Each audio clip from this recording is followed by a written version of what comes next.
So, I'm a 3D artist, but today I'm trying something a bit different.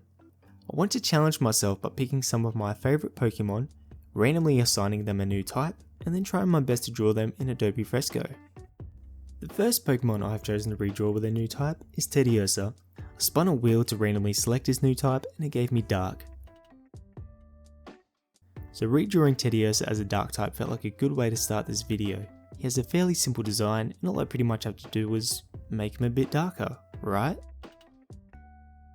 So I'll begin by tracing over Teddiursa to make sure I get the size and proportions of the Pokemon right.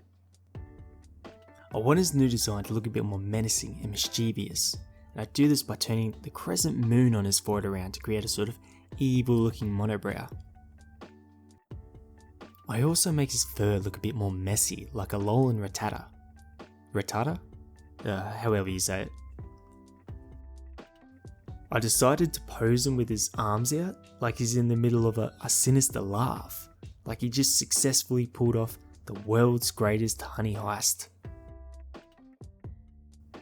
I used a similar colour palette to Alolan Rattata, and I finished it off by adding the shadows and the highlights. And when it was all done, I realised that I hate it.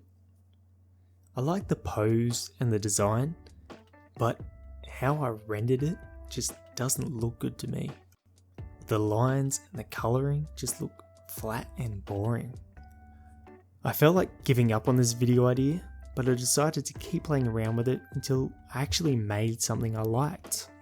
After playing around with it for a few hours, this is what I ended up with, and I'm so much happier with how this one turned out. This Teddiursa has been influenced by the dark spirits of the forest, causing it to become a mischievous and cunning Pokemon. Its dark fur and sharp claws allow it to move quickly and silently, making it difficult to catch. This Teddiursa is not to be underestimated, as it will do whatever it takes to get its paws on some honey that it so desperately craves. The two main changes I made were using a different pen to outline the Pokemon and using the watercolour brush to colour it in. And next up is Ursaring. Instead of making him just a dark type, I wanted to make it a bit more challenging by adding in another type. So I went back to the wheel and I got Fairy.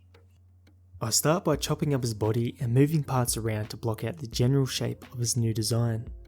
I'm not really sure how to achieve the Fairy Pokemon look, so I just went with making Ursaring look a bit more round and fluffy. I also didn't want his design to look too menacing like the original. Although he may look more intimidating, I wanted Ursaring to grow up and be more friendly and approachable, as if he had learned from his past mistakes as mischievous Teddiursa. I know I was aiming for a dark fairy type Pokemon, but my design and choice of colours hasn't really shown the fairy part of the Pokemon. So I decided to cheat and make it a dark electric type instead, which I think works pretty well since the fluffy parts look more like dark stormy clouds. This design turned out okay, but I think I changed Ursaring's design a bit too much, as it almost looks like an entirely new Pokemon. Ursaring is a kind and approachable Pokemon that enjoys helping others. It can often be found using its abilities to light up the dark forest to help travelers navigate their way through. It has a gentle soul at heart and will always lend a helping paw when needed. After Ursaring, I wanted something a bit easier to redesign, so I chose Shuckle. Now, Shuckle is already perfect in my eyes, but I thought giving him a new type would be pretty fun to make, especially when I spun the wheel and it landed on Fighting. Shuckle is a bug and rock type, but I decided to swap out the bug and make him a fighting rock type instead. For his design, all I could think to do to make him look more like a fighting type was to stand him up on 2 feet and give him an angry look. I also added this little thing to the back of his head to make it look like a Chon Mage hairstyle, which are those hairstyles worn by samurai and sumo wrestlers. For the colours, I stole them straight from Terrakion, which I believe is the only other rock fighting type Pokemon there is. And there we have it, our rock fighting type Shuckle. This one was an easy one to make, but I think it turned out, yeah, pretty good. Good enough, at least. Shuckle is known for its incredible strength and resilience. Its rocky shell is tougher than steel, and its punches can shatter boulders with ease. Despite its tough exterior, Shuckle is also highly adaptable, and able to contort its body in surprising ways to avoid attacks. For the last Pokemon of this video, I want to try and redesign Breloom, as he's probably my favourite Pokemon from Gen 3. And the new type we got for Breloom is Poison. So this should be pretty easy since he's a mushroom Pokemon. Poison, mushrooms, you know, easy. So Breloom's design reminds me of a kangaroo, and we all know kangaroos are great boxers. So I decided to get rid of his grass type and make him a poison fighting type instead. To make this one a bit more challenging, I wanted to try and create a unique pose. If you've ever seen kangaroos fighting, they'll often balance on their tails as they kick their opponents with their legs.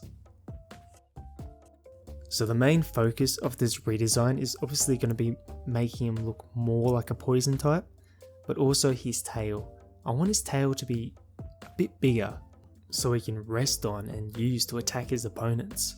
I found drawing his arms to be quite difficult because now they felt out of place since he mainly uses his tail and legs to fight. But in the end, I decided they should just rest on his belly. For the colours, I kept it pretty simple and just made him red and white. Just like a regular old poison mushroom, I guess. Nothing fancy.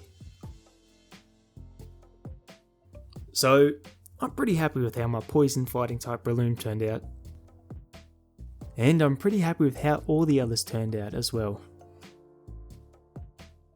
This new species of Breloom has developed a resistance to poisons and evolved to use them in battle. Its Gapno resembles a toadstool, and it has developed a longer and more powerful tail, which Breloom can use to maintain balance and deliver swift and powerful strikes. Yeah, I'm not a 2D artist. I occasionally doodle in Adobe Fresco, but I've never actually tried to draw a Pokemon before. So yeah, it's been fun. It's been challenging. Anyway, see ya.